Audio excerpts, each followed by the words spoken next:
Before we get into this video, I would like to thank my patrons, Harpy and Salvatore Di Pietro. You guys are awesome.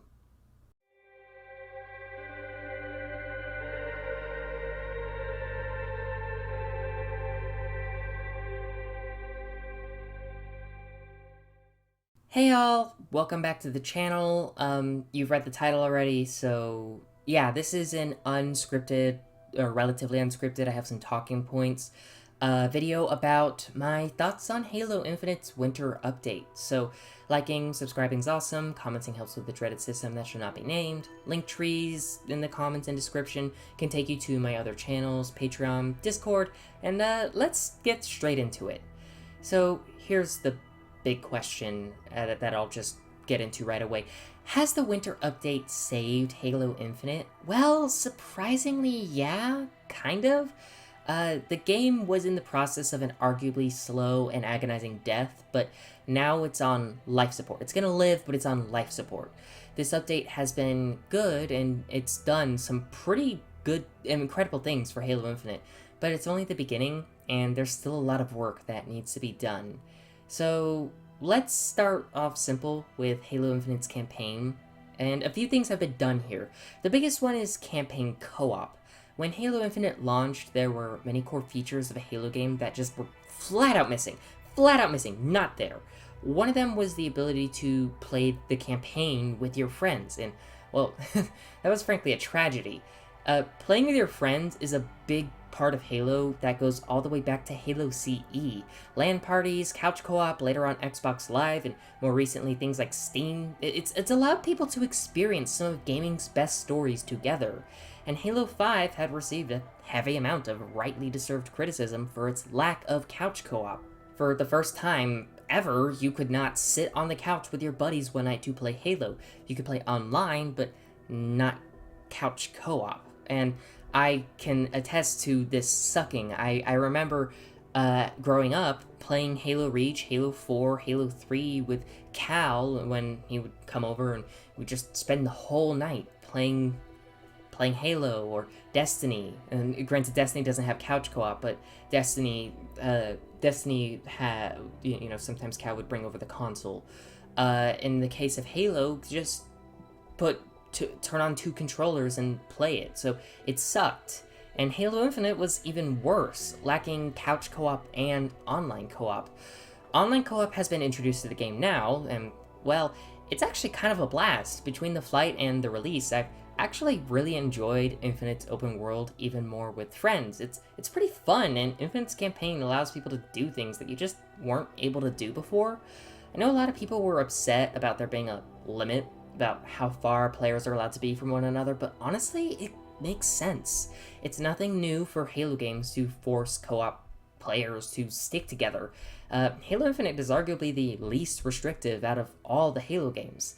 The distance limit really didn't pose too much of an issue at all, and again, it makes sense. When you play co-op, you aren't supposed to go off on your own. You're playing together. If you have one player on the other side of the map doing their thing while only one player is actually playing the objective, at that point, well, both people may as well just be playing solo. However, it's pretty rough around the edges in some spots. There were two instances where I had to deal with game-breaking errors that soft-locked me and Cal from even getting to the open world. One incident on Warship Gabrakan literally didn't spawn the enemies or objectives on the bridge, and then another in the Mission Foundation killed us every time we tried to ride the elevator after finding the weapon. We would die, the checkpoint would reset, and then we'd have to watch the cutscene again, only to die again. So yeah, no, it's definitely not perfect, but it is still a pretty big leap in the right direction. That said, 343 still needs to add in couch co-op. I don't care what the reason is, it is not acceptable at all for this key feature to be cancelled, especially after it was promised for years. In fact, you can even glitch your way into couch co-op and it works, so there's no excuse. Just 343, if you guys are watching this, I love you guys, but if you want to regain the community's trust, you gotta actually make yourself trustworthy. You promised to return couch co-op. You didn't imply it, you didn't say you'll look into it, you promised. While it is not world-ending, I personally know people who were really screwed over by this decision. Not everyone can afford 2 consoles and 2 pairs of Xbox Live Gold, so do better. Like, do better. And, that said, co-op isn't the only thing added to the campaign. Mission replayability is now part of Halo Infinite. You no longer have to restart the campaign to replay your favorite moments. Honestly, a big issue that harmed how the campaign was received was the lack of an ability to go back and relive it. Replayability has always been key in establishing a Halo campaign as good and fun. I mean, even Halo 5 knew this, and while the campaign in Halo 5 wasn't great, it has its moments. I mean, Sunayon is an example. With replayability added to Infinite, it definitely changes how people can interact with it. And furthermore, it's not just main missions that can be replayed. All missions can be replayed. Marine squads, banished outposts, high-value targets, they can all be replayed, which is actually really cool. I was not expecting that at all. Though, ironically, replayability has also highlighted some of the campaign's shortcomings. Its environments are copy and paste. Don't get me wrong, Zeta Halo is gorgeous, and no area looks bad per se.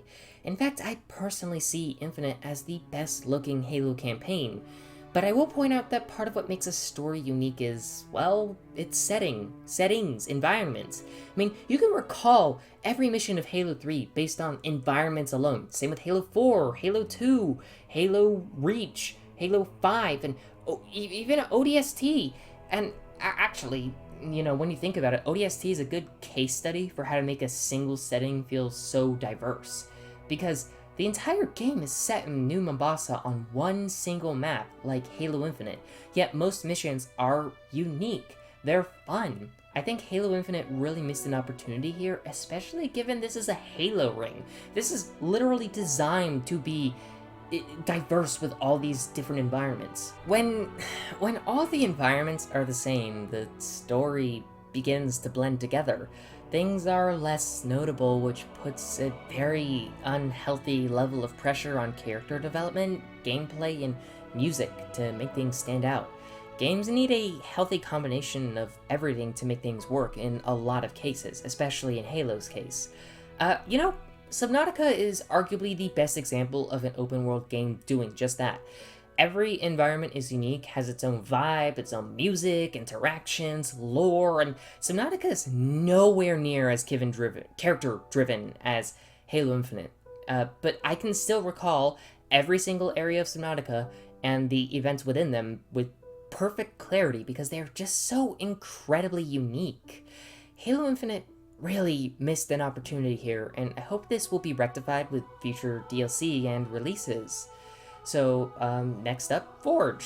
Forge, how is it? Well, it's incredible. I mean, the update has barely released, and someone already made a fully fledged recreation of Blood Gold, so, that's not even the best part. People are gonna get absolutely wild with this. I'm very excited. People are, complaining that Forge isn't beta right now, but they're kind of missing the point. This is a fully fledged Forge release. 343 is just adding onto it. And even if it wasn't a full release, if this was like an actual beta, it already makes every Forge before it look, well, cute.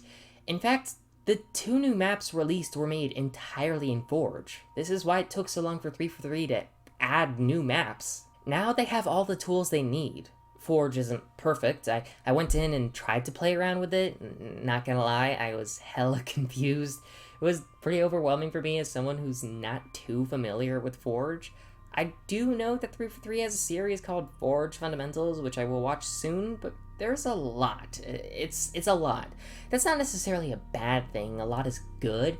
It just means we're gonna have the most insane Halo maps ever. But that said, I would recommend making like a light version of Forge that is a little simpler, so that way people could learn the basics and then they could get into the meat of it. However, there's a big major criticism that I have, and it's not directed towards the Forge mode itself, but the lack of content surrounding it. There is no custom games browser, and we won't be getting one until like March 7th at the minimum. This is a problem. Halo 5 had many flaws, but it did Forge and custom games right.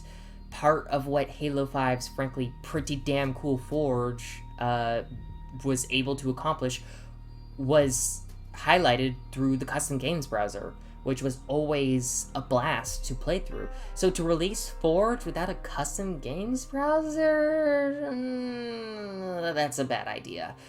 That said, knowing the Halo community, I'm sure it'll find ways to share the awesome Forgy goodness it makes. Let's see, what else do we got here? So 2 new maps have been added to the roster of the Halo Infinite maps, Argyle and Detachment, and from my perspective, they're pretty awesome. One thing I value in a Halo map is how unique it is, how out of the box it can be. Detachment stands out to me for a couple reasons, and I think one of them is its visuals.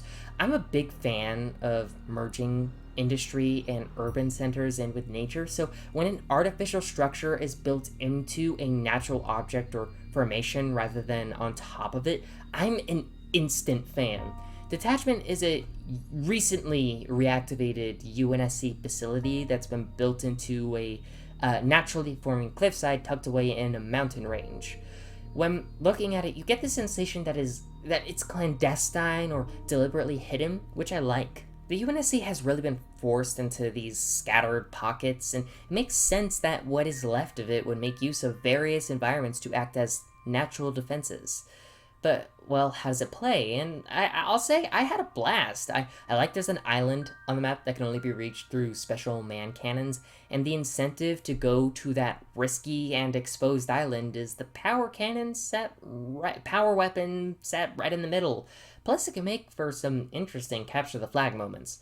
And then there's Argyle, and I gotta say, it's not pretty at all, but truth be told, I kinda like it that way.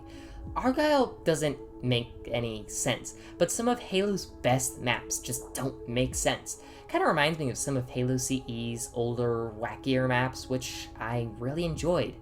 That, and it's kind of multi-layered, which I really, really like. I don't know if it's just nostalgia or something else, but Argyle makes me feel warm and fuzzy inside. I don't know why. It's weird, but it's just what it is. I will say, regardless of what I have to say about both maps, I appreciate that they aren't just like generic 3-lane maps. It's not the 3-lane maps that are, that are just thrown into FPS shooters left and right. It's so annoying. I do hope that 343 adds more maps soon, and I hope they get creative with them. Crazy maps are fun maps, but at the same time, let's also have some normal maps in the mix too. The winter update. Battle Pass. I'm so very tired. So how is it? It's okay. It's got some good stuff in it. Things like CQB, CQC, Mark V, that jazz. There's also some armor attachments at the same time. There's a bit of fluff and padding that just kind of takes away from it. Like, one tier, it's a shoulder, and the next tier is the exact same shoulder pad but for the other arm. Like, how is that rewarding? Woo, I got the same thing! And then there's an armor emblem, and then 5 tiers later, that same emblem appears, but as a weapon emblem, and then 5 tiers later, that same emblem is now a nameplate. Which is like, you basically give me the same thing 3 times in different tiers. That's so stupid. And honestly, this is the problem I have with most Battle Pass systems. They are deliberately slow and worthless, quite frankly, for the vast majority of it. I mean, like, if you were to actually get into the things people actually wanted, those would be very short Battle Passes. The only game I have seen that properly pulled off a Battle Pass was Destiny, and even then, Destiny has some major flaws with its pass. This Battle Pass system is just not rewarding, doesn't work, it doesn't make a player feel good. I mean, let's just look at Halo Reach. Halo Reach just incentivizes you to play the game. One thing that made Halo Reach awesome was the fact that you could, like, play the game like normal just for your enjoyment, and 2 things would happen.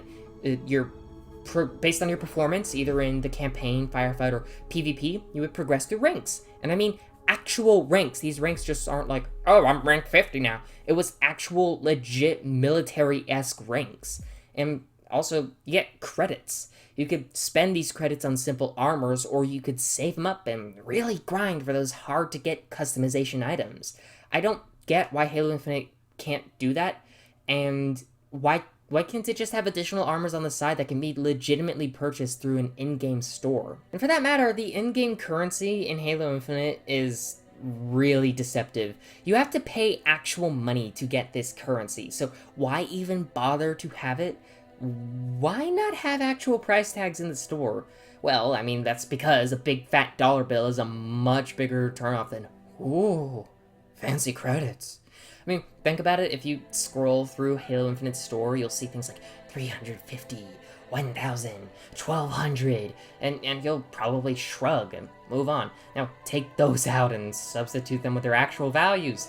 Yeah, that Fire and Frost bundle seems like a load of crap without the deceptive credits plastered to it, doesn't it? That's because it is. You're more likely to be disenfranchised if there was an 18 or 17 euro or dollar price tag. It's ridiculous. And this battle pass, while not bad, it ain't great, and it is clearly meant to push players towards the store and other paid battle passes. For that matter, progression is still, quite frankly, a slog. I don't even care to do challenges. They're basically just Destiny bounties, and if I wanted to complete them, I just go to Destiny and grab stupid, boring bounties. And I should remind you, at some point, the Destiny community quite literally rebelled against Bungie during a live event, or an event, because it was sick and tired of bounties. So, bear that in mind, 3 for 3. And then there's the Match XP beta. Kinda confused as to why that's a beta for Match XP. This is made by the same people who made MCC, Halo 4, and Halo 5. Whether or not you liked those Match XP things, you know, they know how to make a Match XP system. I don't see where the confusion is. If anything, this makes me wonder if there is some heavy infighting going on between the corporate and developer elements of the game. And then we get into customization, and quite frankly, it's not even close to being better. I understand there are legitimate fundamental hurdles when it comes to things like armor cores, but I'm not even referring to armor cores at this point, or the armor pieces. We all know about this issue. I'm talking about legitimate player expression. Even the body type just makes no sense to me, and it's infuriating. So, in lore, more specifically in the books, in a lot of cases, you won't be able to tell what gender a Spartan is without some sort of indicator, like a voice or a tag. This is true. However, Halo's games and visual media has changed this to allow player expression to be a thing. A group that has been shafted with Halo Infinite backtracking on this has been women. And no, I am not about to go on a hashtag cancel 3 for 3 run. That is not where I'm going with this. A sentiment I've seen expressed by many female members of the community is that they feel confused and irritated that they cannot base a Spartan upon their own likeness, and personally, I fucking agree. I don't often bring it up because it's not really the point of the channel, but I feel it's relevant here. I'm trans femme, currently in the process of transitioning, and it may surprise you, but there is actually a very sizable number of trans, non-binary, and other LGBTQ+ members of the Halo community. For me, one thing that has been awesome is Halo's ability to allow me to express myself. This is a core part of Halo, player expression. It's been that way since Halo 3, Halo Reach really innovated on it, and it continued all the way up to Halo 5, and then Infinite just gone. So, to just, you're crafting your own Spartan, your own fantasy. You're creating your vision for yourself, or an original character that you may or may not develop. This is you getting to be you in your own power fantasy. So to just suddenly restrict me and others to masculine profiles, it's not fun, it's bullshit. I mean, the closest I have to a feminine body is a Spartan that's just ridiculously skinny in their armor. They look like they haven't eaten well in weeks. Yes, female Spartans in Halo Reach 4 and 5 were thick with 2 C's. I mean, look at Linda and Kelly. Whew. And a part of me wonders if 3 for 3 got, like, scared and worried that some random idiot would be like, hey, you're objectifying women, and did this. My response to that comes in 2 parts. A, I want to be a sexy, badass woman warrior clad in armor with a big ass rifle. I mean, if you want an example of hot warrior women in tasteful ass armor, just look at the Sisters of the Battle from 40k. Mwah, perfect. I mean, I want to have my features be there. That's part of the fantasy. It makes no sense that you could have this hot, masculine hunk that nobody bats an eye at, but the moment a little bit of curvature is shown in a feminine character's hips, it's a big deal! And I'm just gonna say this, if you don't like this, I'm just gonna put this on screen, then you should also have a problem with this, otherwise you're frankly a very big hypocrite. I've always liked Halo for the fact that it doesn't make a big deal about how a female character looks. Why does that have to change now? The update has also done some smaller things that may surprise you. Actually, updated some of Infinite's visuals. Infinite isn't a bad looking game. It actually looks pretty damn good, all things considered, but it can be better, and 343 knows this, so they've been working on making Infinite look better. There's better lighting and ambient effects in parts of the campaign, some colors and icons in the map have been changed, and even multiplayer maps have gotten a visual upgrade with more set pieces in the background, so yeah, keep an eye out for new stuff. And I guess the last thing I want to talk about is game modes.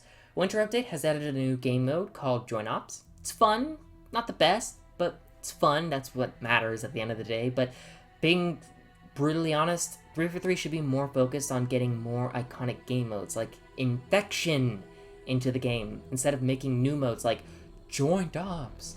Get the fundamental stuff that's missing into the game before you start adding new stuff, adding your own things.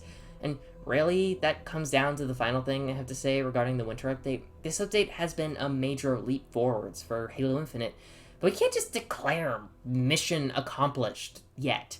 There are still many core, fundamental things that are missing. Custom games browser, playlists like Infection, proper player expression, Jesus Christ, why can't I be a female Spartan for fuck's sake, couch co-op, firefight progression, and more. This is an accomplishment, but quite frankly, 343 can't do something like this again. We are a year into Halo Infinite, and only now are we finally getting promised features?